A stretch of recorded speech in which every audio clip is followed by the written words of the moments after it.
আসসালামু আলাইকুম, welcome to my blog. আশা করি তোমরা সবাই আল্লাহর রহমতে ভালো আছো। আমরাও আলহামদুলিল্লাহ আল্লাহর রহমতে অনেক ভালো আছি। শহুরে জীবন থেকে গ্রামীণ জীবন একটু কঠিন, একটু আলাদা, তাই না? এরপরও গ্রামীণ জীবনের মধ্যে যে সুখ আছে, এই সুখটা কিন্তু শহরের জীবনযাপনের মধ্যে নেই।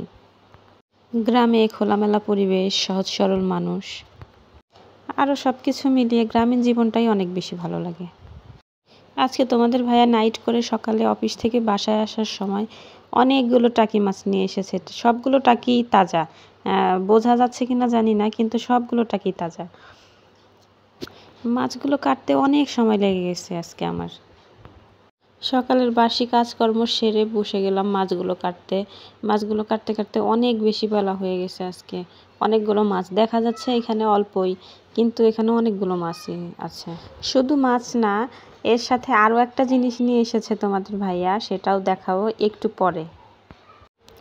একা একা এতগুলো মাছ কাটা আসলেও খুব কষ্টের। এখন চলো দেখিয়ে দিই আরও একটা জিনিস নিয়ে এসেছে তোমাদের ভাইয়া, সেটা কি?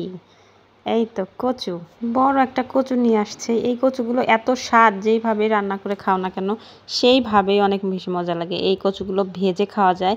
এই যে এই ডাটাগুলো ফেলে দিতে হবে না। এইগুলো ভাজি করলে অনেক মজা লাগে, মিষ্টি মিষ্টি অনেক স্বাদ লাগে। গুঁড়ার যে কচুগুলো, এগুলো ভেজে খেতে হয়। আর যে মাছের যে ওগুলো, মাছ দিয়ে ঝোল করলে, আবার ছোট মাছ দিয়ে চচ্চড়ি করলে, যে কোনোভাবেই রান্না করলে অনেক মজা লাগে। এই কচুগুলো অনেক স্বাদের।